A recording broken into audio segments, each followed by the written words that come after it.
Hey YouTubers, don't forget to subscribe and hit that bell over by the subscriber button to notify you every single time I upload. Enjoy the video. Hey YouTubers, and welcome back to another review of the Purge television show, this 10-episode event we're getting on USA and Sci-Fi, depending on where you live in the world. Episode 5 is called Rise Up.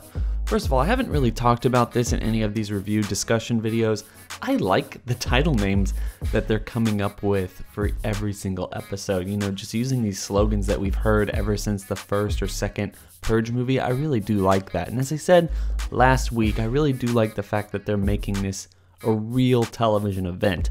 There's reasons to actually watch the commercials. You know, they give those little factoids in the first commercial and they do various things to be like, oh yeah, like this actually feels like a genuine event other than most television shows or most seasons of television. So that's really awesome. So anyway, let's go over what happened this week, my thoughts for what's going on in the future of the series, and just in general what I think of the show thus far. First of all, today's episode was really freaking slow, and one of the things that I've heard from people in the comment section is they have started to give up on this show. They're not really looking at it in the same way that I'm looking at it every single week, going, oh, I really like the idea that we're exploring these characters, we're exploring this world and getting more factoids about what goes on, you know, the other 364 days a year, even though we're taking place mostly in Purge Night. As they said before the show started, it's going to be like 70% Purge Night and 30% just outside flashback stuff. And that's kind of what we're getting thus far. But I gotta say, this episode really felt like more of a repositioning in order to set up what the last part of the season is going to be like, and really maneuvering the plot that's going to probably bring most of our main characters together in one situation. That's fine, that's all good. I'm actually kind of curious as to what's going to happen.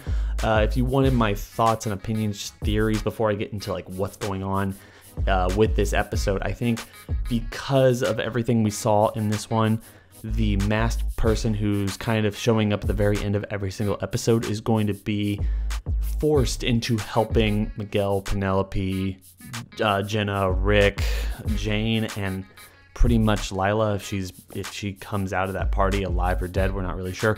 Anyway, that's where I think we're going here, and that's how I think we're going to be ending this season. Whether or not that leads into a second season, or as I would love, just absolutely love a fifth movie dealing with these characters taking place in the next Purge Night. So we already have a basis for who they are and probably what they're going after and their motivation and stuff, and we actually take them and make them the main characters in the next movie. That'd be kind of cool. You would have to, you would have money to explore them a little bit more without having to actually explain who they are. I'm going to start with what I believe is probably the weakest part of the show. This whole Henry, Penelope, and Miguel story that they've been building up over the last couple episodes. You know, obviously Miguel is still looking for his sister, and this is the first time they've come face to face other than flashbacks that we've actually seen. And we left last episode with Henry buying Penelope from this carnival of flesh. You know, he's going to take her and torture her and all this other stuff. And we knew from that moment that she knew him and that we would be getting an onslaught of flashbacks in the next episode in order to really explain who he is and how he's connected to Penelope and Miguel, these two characters that the show just kind of forces down our throat. And it's not that they're bad, I don't really even dislike them, it's just, it's so obvious that they're trying to make these characters the focal point of the season and the way to explore the Purge in the best way possible throughout the entire season, other than the masked person, other than Jane or Jenna and Rick and all these other people having their stories play out during this show, that it's getting really frustrating. The Carnival of Flesh is an interesting idea, the whole fun run thing is an interesting idea, or you know, the whole bar where everyone goes just to kind of stay the whole night. That is an interesting idea. We just haven't had enough time to explore it, and that's one of the reasons I do not like these two people and what they're actually doing with their story. But this is something we're going to have to follow through the rest of the season. They're the main characters as it is at this point. So Henry actually dated Penelope in the past, and as we see in the episode, you know, he's actually blind in one eye, and we get the explanation as to how that happened and why he's so vindictive against Penelope and also Miguel as well. So Obviously, Penelope just kind of seemed like a goody two-shoes type of girl. She wasn't really getting into trouble, but Miguel had a lot of anger issues after the whole first Purge thing, and he was trying to work them out. She ended up seeing Henry, getting addicted to drugs, and trying to leave him before he started beating her in front of Miguel, and he beat the ever-living crap out of Henry in order to actually blind him. I mean, that was a pretty big beat-up right there. And the thing is that was kind of cool, kind of gives Henry a reason to want to take these two out, and it's nice to see that we're going to be exploring that just a little bit, you know?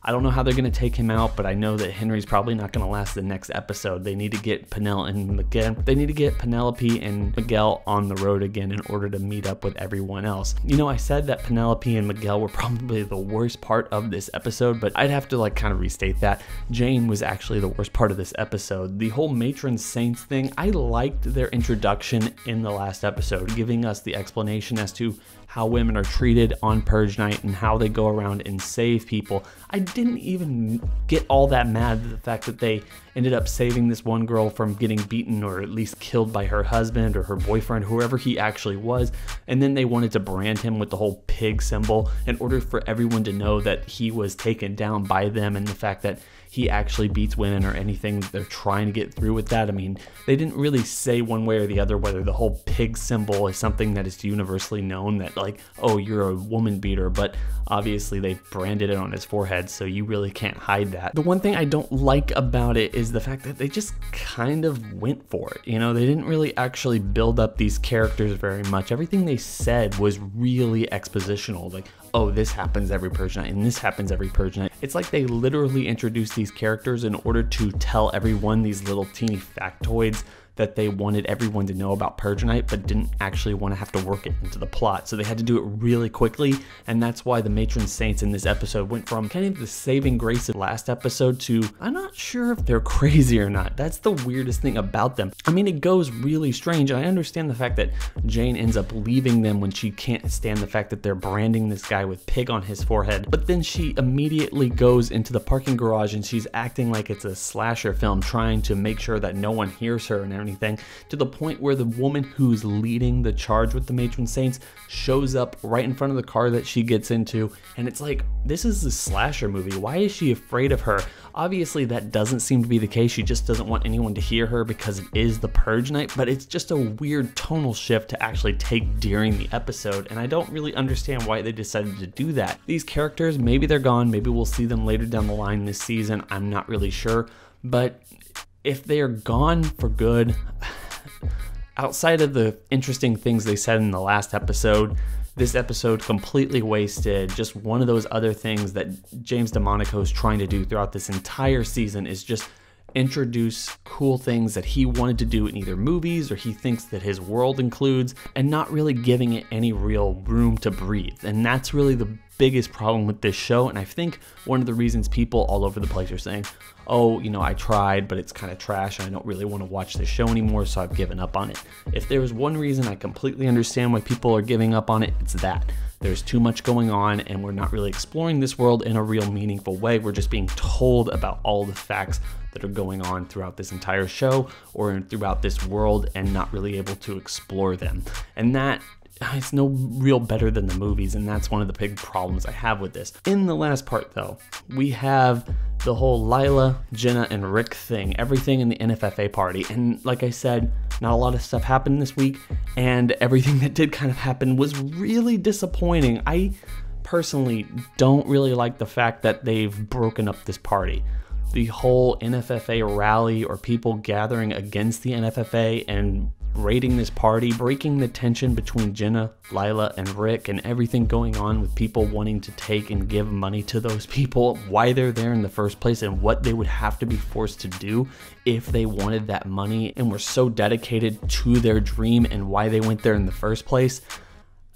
Like, that seems like a wasted opportunity, and now we're just completely gone away from that. And I really liked what they were doing with the party, but now it's just done. It's gone. We're not going back there now, because that entire party, maybe everyone in that party has been killed besides Jenna, Lila, and Rick, and maybe the maid.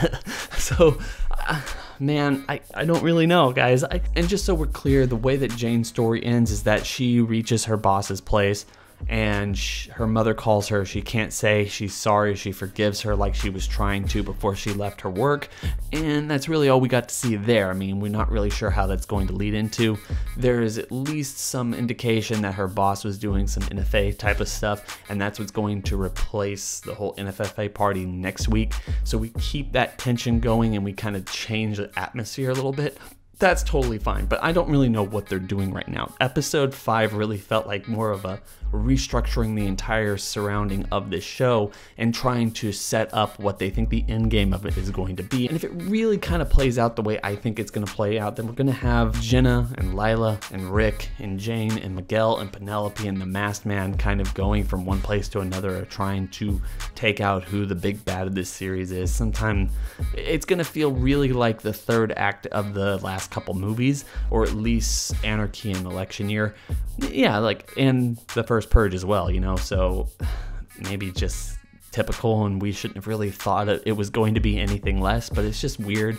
I feel like there's a lot more room to really explore this universe in a bigger way in a television show, and the fact that it just seemed like a 10-hour movie at this point, and we're kind of following every single beat that a movie would actually follow, but giving it more time to breathe is weird, and I wish that they didn't do that. But guys, what are your thoughts on this show thus far? Do you like it? Are you giving up on it? Are you going to continue watching it for the next 5 episodes? I know I am. I mean, I'm having enough fun with it in order to actually continue it.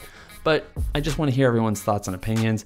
Tell me in the comment section below. Don't forget to like, comment, and subscribe. Hit that bell over by the subscriber button to notify you every single time I upload. And also, if you are so inclined, if you want to talk to me about The Purge or American Horror Story or the Saw franchise or any anime stuff or anything, then make sure to go down to the description section below and hit that link to go subscribe to my Twitter page. I am there all the time. I always talk to everyone who wants to comment and message me. I'm usually much easier to reach there. I do read all the comments here, but sometimes I just don't have enough time to actually respond on the YouTube platform.